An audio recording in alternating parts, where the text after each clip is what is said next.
I'll hear him coming out. It'll be exciting, don't get me wrong, but if you look at my fights, I don't really look around. I look straight down the pipe.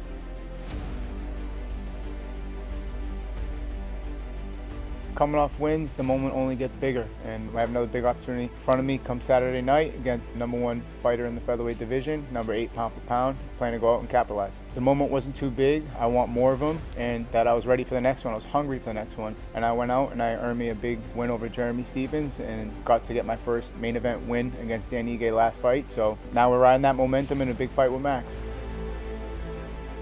I was in Fight Island about to fight Dan Ige that fight, and I had watched it. I thought he might have got the nod, but at the end of the day, I got to credit the champ too, because I know in that 5th round he kind of dug deep and got some takedowns, pushed the pace a little bit. So it was really close, but to have a fight that close, like you said, people are already ready to write off Max Holloway. It was a close fight with the champ, and that's what happens when you're fighting the best guys in the world. I did mostly because the division is so stagnant. None of these guys want to compete this year. It's like they found an excuse rather than a way. I dealt with the pandemic too. I was training out of my garage with my brother and my mom doing strength and conditioning with a 40-pound sandbag, a rice bag or something like that. It's the biggest weight I had to prepare. I'm just trying to find a way, man. My reasons to achieve my goals are far bigger than my excuses, and I think that's earned me a shot with Max Holloway to get that #1 contender shot. Each round I'm going to have to get a play-by-play update, what's going on in the game. I'm excited to get out. We'll be live streaming it as soon as we get out and balancing that with post-fight interviews, hopefully. Just as it comes. Could have gone either way. In our head, we were kind of sitting back for probably 6 months. That's what the doctors were saying on the suspension, and we're not trying to rush back in, man. And then the second half of that year layoff was just timing. We were trying to work our way back in, but the timing wasn't right. It wasn't working out. And here we are with a matchup January 15th, almost a year to the date. I finished that fight the way I started, on my own 2 feet. He props to Max. He fought a hell of a fight. And I definitely walked away from that fight with an understanding of kind of what he's doing and things I'll take in with me for not only this next fight. I look forward to a round 6 with the uncrowned champ. To be fair, I did say something in the pre-fight, which, 5 hours in the gym doing interviews, eventually you're going to spit out something that, they like. But no, it was nothing but respect for Max, man, even leading in. I know he was kind of getting a little bit there, but I've seen the guy post-losses, Dustin Poirier, going over shaking, the opposing family's hands, you know what I mean? People gotta struggle to win championships. We gotta make New England weather, all right? So it's earned championships. Out there, you guys all team up, huddle up, and take the easy route, winning with all-stars. Yeah, man, I couldn't be more proud for the kid. It's nice to see the UFC, give him the respect he deserves right now. The nice main event against, a tough opponent in Cody Garbrandt. He couldn't be more than ready. Somehow he found a way to get better through an injury.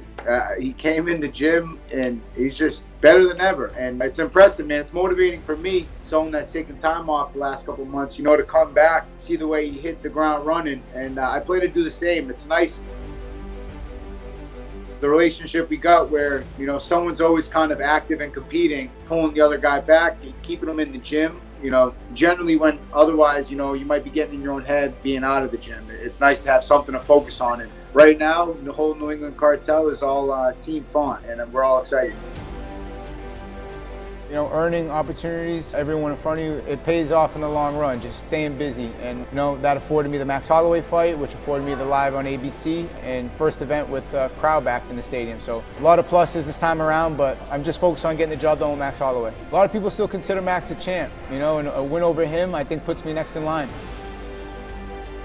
I was actually here at Fight Island about to fight Ige. I was getting a workout in, but from what I saw, it was very close. I had given him the nod, but I got to credit the champ for landing some takedowns in the 5th and kind of showing true championship grit and digging deep there in that 5th round. Yeah, solid. It's just good mental confidence, knowing that you can be ready for 5-5s, although it is a different opponent and styles make fights. But it's going to be a great one for the fans come Saturday night.